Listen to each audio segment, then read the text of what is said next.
Hello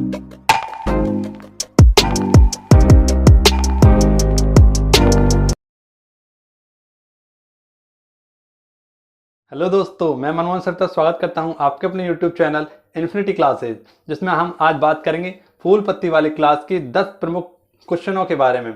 आज दिनांक 19 मार्च 2021 से जुड़ी प्रमुख 10 घटनाओं के बारे में हम बात करेंगे। तो ये जो फूल पत्ती वाली क्लास है उसके हैंड रिटन नोट्स हैं, जो कि साफ स्वच्छ आप लोगों के सामने प्रस्तुत किए जा रहे हैं। तो दोस्तों, वीडियो को लाइक करें, चैनल को सब्सक्राइब करें, जिससे कि आपको हैंड रिटन नोटों की या श्रृंखला की सारी श्रृंखला आपके सामने प्रस्तुत हो सके। तो आइए चलते हैं पहले क्वेश्चन की ओर।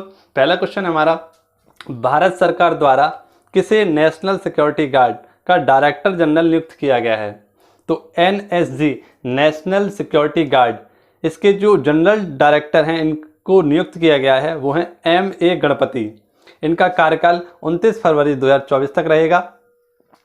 ऑपरेशन 1984 में ऑपरेशन ब्लू स्टार के तहत NSG नेशनल सिक्योरिटी गार्ड की स्थापना की गई थी।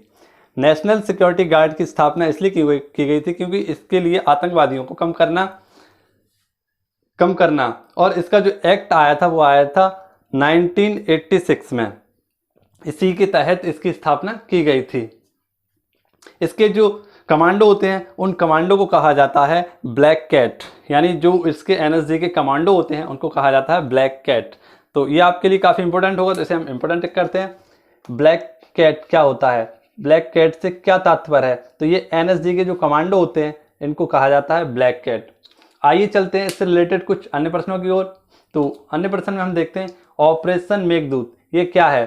तो ये भी सन 1984 में चलाया गया था, जिसमें भारत ने सियाचिन पर पाकिस्तान से जीत हासिल की थी और पाकिस्तान को उल्टा मुंह जवाब दिया था सैनिकों ने, भारत के सैनिकों ने, इसलिए इसका नाम रखा गया था ऑपरेशन मेघदूत। चलते हैं नेक्स्ट क्वेश्चन की ओर। नेक्स्ट क्वेश्चन हमारा, हाल ही में लॉन्च की गई USAI पहल भारत और अमेरिका के मध्य किस प्रकार के सहयोग पर केंद्रित है? तो USAI इसकी फुल फॉर्म है United state America India artificial intelligence.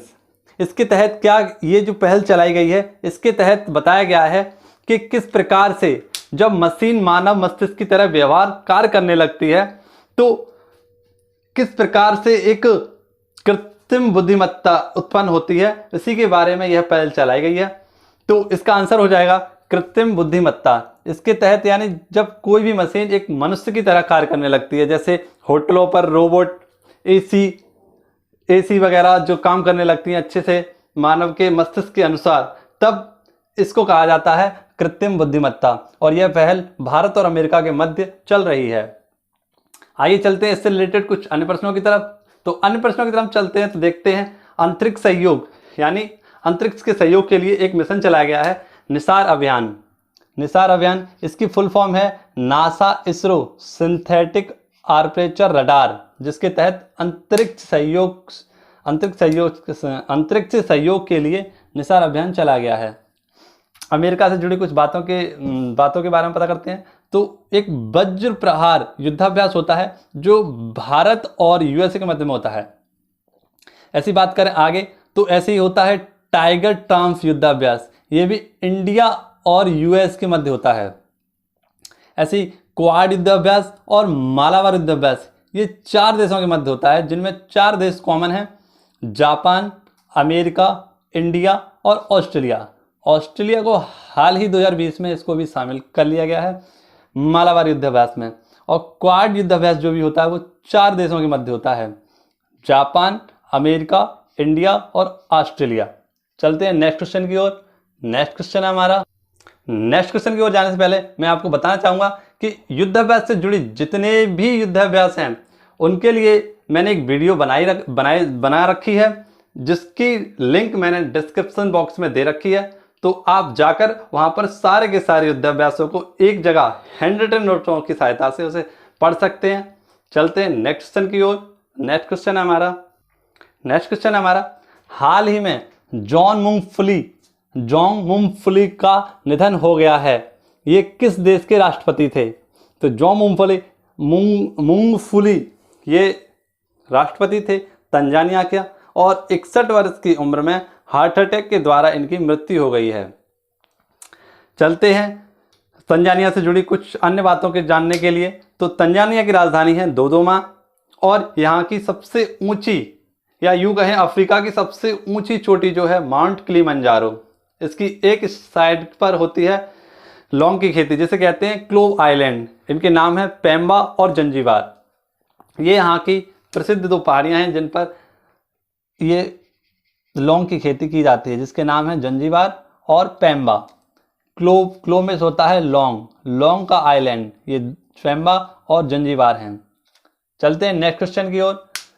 अगर आप निधनों से संबंधित कोई पूरी की पूरी हैंड रिटन नोटों की श्रृंखला देखना चाहते हैं तो उसकी भी लिंक मैंने डिस्क्रिप्शन बॉक्स में दे दी है, तो जाकर देखें और बताएं किस प्रकार से मैंने आपकी सहायता की है। तो नेक्स्ट क्वेश्चन की ओर। नेक्स्ट क्वेश्चन है हमारा active electric scan array radars, इसके तहत AESA से लैस INS ध्रुव का निर्माण किसके द्वारा किया गया है? तो INS ध्रुव का निर्माण हिंदुस्तान शिपयार्ड लिमिटेड द्वारा किया गया है। तो INS ध्रुव ये है क्या, तो जानते हैं ये इसके बारे में। तो ये निगरानी रखने के लिए एक शिप है, जिसको हम एक शब्द में कह सकते हैं सर्वेलांस शिप। यह हिंद महासागर पर हिंद महासागर में चीन पर नजर रखने के लिए लगाया गया है तथा INS ध्रुव परमाणु मिसाइलों को भी ट्रैक कर सकता है। इसका अन्य नाम BC-11184 है। हिंदुस्तान शिपयार्ड द्वारा इसकी निर्माण किया गया है, जो कि हिंद महासागर के चीन पर नजर रखेगा। आइए चलते हैं कुछ अन्य प्रश्नों की तरफ। तो अन्य प्रश्न देखते हैं, जिसमें हम बात करेंगे INS अरिहंत। यह एकमात्र स्वदेशी निर्मित परमाणु पनडुब्बी है। अभी हाल ही में PSLV C-51 द्वारा सिंधु नेत्र उपग्रह को भी लॉन्च किया गया था, जिसमें वह हिंद महासागर पर नजर रखने के लिए इस उपग्रह को अंतरिक्ष में लॉन्च किया गया था। आइए चलते हैं नेक्स्ट क्वेश्चन की ओर। नेक्स्ट क्वेश्चन है हमारा राष्ट्रीय राजधानी क्षेत्र दिल्ली सरकार संशोधन विधेयक 2021 किसकी शक्ति में इजाफा करता है? तो हाल ही में लोकसभा में गृह मंत्री अमित शाह ने एक विधेयक पेश किया है, जिसके संशोधन एक्ट है 1991 में। इसका एक आर्टिकल है 239 AA, जिसे 39 से संविधान संशोधन 1991 से जोड़ा गया था। इस नए संशोधन में 3 प्रकार की मांगों को रखा गया है और इसमें कहा गया है, पहली मांग है कि दिल्ली सरकार उपराज्यपाल की सरकार होगी। कानून निर्माण के लिए उपराज्यपाल की विवेकाधीन शक्ति का प्रयोग कर सकता है और यदि मंत्रिपरिषद किसी भी कानून का निर्माण करती है तो उससे पहले यानी कानून निर्माण करने के बाद उसे उपराज्यपाल सरकार की राय लेना आवश्यक है। यानी कि लोकसभा में यह बिल पेश किया गया है। इसके तहत 3 कानून यानी 3 संशोधनों में संशोधन किया गया है। चलते हैं इससे संबंधित कुछ अन्य फैक्टों की तरफ, जो कि हमारी परीक्षाओं के लिए काफ़ी हेल्पफुल होगा। तो भाग 8, ये भाग 8 आर्टिकल 239 से 242 तक है। भाग 15 की बात करें तो इसमें है निर्वाचन आयोग। दिल्ली के उपराज्यपाल की बात करें तो वह है अनिल बैजल। आशा करता हूँ आपको ये क्वेश्चन समझ में आया होगा। चलते हैं नेक्स्ट क्वेश्चन की ओर। नेक्स्ट क्वेश्चन है नीरज चोपड़ा का संबंध किस खेल से है? तो हाल ही में फेडरेशन कप चल रहा है, जिसमें एथलेटिक्स चैंपियनशिप चल रही है, जिसमें भारत के 3 खिलाड़ियों ने गोल्ड मेडल हासिल किए हैं, जिसमें से नीरज चोपड़ा ने भी एक गोल्ड मेडल हासिल किया है। इनका संबंध भाला फेंक या जेवेलियन थ्रो से है। जो 3 खिलाड़ी हैं उनमें से नीरज चोपड़ा गोल्ड मेडल लाए हैं। ऐसे ही तेजिंदर पाल गोला फेंक में भी गोल्ड मेडल लाए हैं। अविनाश सांबल 300 मीटर रेस में राष्ट्रीय रिकॉर्ड बनाया है इन्होंने, और अविनाश सांबल 300 मीटर दौड़ में गोल्ड मेडल लेकर आए हैं। आइए चलते हैं नेक्स्ट क्वेश्चन की ओर। नेक्स्ट क्वेश्चन से जाने से पहले हम देखते हैं इस क्वेश्चन से जुड़े कुछ अन्य फैक्टों के बारे में। तो देखते हैं डेविस कप, यह टेनिस से संबंधित है। सुल्तान अल्जान शाह ट्रॉफी, यह हॉकी से संबंधित है। थॉमस कप बैडमिंटन से संबंधित है और डूरंड और संतोष कप ये भी फुटबॉल से संबंधित है। तो ये हमारे क्वेश्चन काफ़ी हेल्पफुल हो सकते हैं। इसकी भी पूरी की कप तथा ट्रॉफियों से संबंधित एक वीडियो भी मैंने बना रखी है, जिसकी लिंक मैं आपको डिस्क्रिप्शन बॉक्स में दे दूंगा, तो उसको भी देख लीजिएगा आप, वो आपकी परीक्षाओं के लिए काफ़ी हेल्पफुल होगी। चलते हैं नेक्स्ट क्वेश्चन की ओर। नेक्स्ट क्वेश्चन है हमारा, सूचकांक निगरानी सेल किस मंत्रालय के द्वारा स्थापित किया गया था? तो सूचकांक निगरानी सेल की स्थापना सूचना प्रसारण मंत्रालय द्वारा की गई थी, जिसके मंत्री हैं प्रकाश जावड़ेकर। सूचना निगरानी सेल के अध्यक्ष हैं कुलदीप सिंह, और इसका कार्य होता है प्रेस तथा मीडिया की स्वतंत्रता पर नज़र रखना। इसकी स्थापना 2020 में की गई थी, और इसने हाल ही में अपनी 2 रिपोर्टों में 2 रिपोर्ट जारी की हैं, जिसमें उन्होंने कहा है मानहानि को गैर आपराधिक घोषित करना चाहिए। प्रेस काउंसलिंग पर यदि कोई भी व्यक्ति एफआईआर करना चाहता है, यदि कोई भी प्रेस पर मीडिया पर एफआईआर करने से पहले उसको प्रेस काउंसलिंग ऑफ इंडिया से अनुमति लेनी पड़ेगी। यानी कोई भी व्यक्ति यदि किसी भी मीडिया पर एफआईआर करता है तो उससे पहले उसे प्रेस काउंसलिंग ऑफ इंडिया से अनुमति लेनी पड़ेगी। आइए चलते हैं कुछ अन्य सूचकांकों की तरफ जो हाल ही में आए हैं, उनकी तरफ हम जान लेते हैं कि किस प्रकार से वो हमारे परीक्षाओं के लिए उपयोगी हो सकते हैं। तो देखते हैं विश्व प्रेस सूचकांक 2020, इसमें भारत का स्थान आया है 142वां। विश्व प्रेस सूचकांक में भारत का स्थान आया है 142वां। इसी प्रकार से मानव विकास सूचकांक, इसमें भारत की जो रैंक आई है वो आई है 131।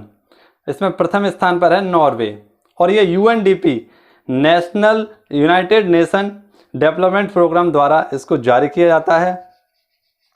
चलते हैं नेक्स्ट क्वेश्चन की ओर।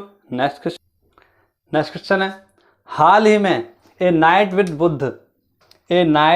विद बुद्ध नामक 3D प्रस्तुति बामियान में आयोजित की गई है। यह स्थित है, तो जो बामियान एक शहर है जो कि अफगानिस्तान में स्थित है, 2001 में तालिबान संगठन द्वारा अफगानिस्तान के बामियान में स्थित बुद्ध की प्रतिमा को ध्वस्त कर दिया गया था, जिसका हाल ही में 3D प्रस्तुति तैयार की जा रही है। इसमें 2 मूर्तियां हैं, जिसमें से एक का नाम है सलसल तथा दूसरी का नाम है समामा। वहाँ के स्थानीय नागरिकों के अनुसार जो पहली मूर्ति है सलसल, यह पुरुष यानी इसका मतलब है ब्रह्मांड का प्रकाश, और समामा जो कि महिलाओं को इंगित करता है, इसका मतलब होता है रानी माँ। आइए चलते हैं, आपको बताना होगा कि सबसे बड़ी लैंडलॉक कंट्री कौन सी है। इसी के साथ साथ मैं आपको बता दूं कि अफगानिस्तान भी एक लैंडलॉक कंट्री है। अभी हाल ही में भारत ने अफगानिस्तान को 11,000 टन अनाज गेहूं दिया था।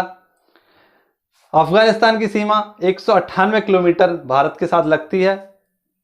सलमा बांध, संसद भवन और तथा सैतूत बांध को भी भारत के द्वारा अफगानिस्तान में बनाया गया था। यहाँ पर सबसे ज्यादा अफीम की खेती होती है। और ओसामा।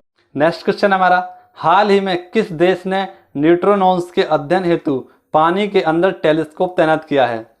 तो पानी के अंदर एक टेलीस्कोप स्थापित किया गया है न्यूट्रॉन्स के अध्ययन के लिए। ये न्यूट्रॉन्स क्या होता है? तो ये होता है ब्रह्मांड का मूलभूत कण, और इसको रूस के द्वारा बेकल झील में स्थापित किया गया है। बेकल झील जो विश्व की सबसे गहरी झील है, इसमें इसको स्थापित किया गया है। बेकल झील साइबेरिया में स्थित है। ये पानी के साथ साथ अंतरिक्ष पर भी नज़र रखने के लिए इसको स्थापित किया गया है। आप लोगों को बताना है कि ग्रेट लेक्स कौन कौन सी हैं, और सबसे मीठे पानी की झील तथा सबसे बड़ी खारे पानी की झील के बारे में आपको कमेंट बॉक्स में बताना है। आशा करता हूं आपको ये वीडियो समझ में आई होगी, पसंद आई होगी। यदि वीडियो पसंद आई हो तो चैनल को सब्सक्राइब करें और वीडियो को लाइक करें। धन्यवाद।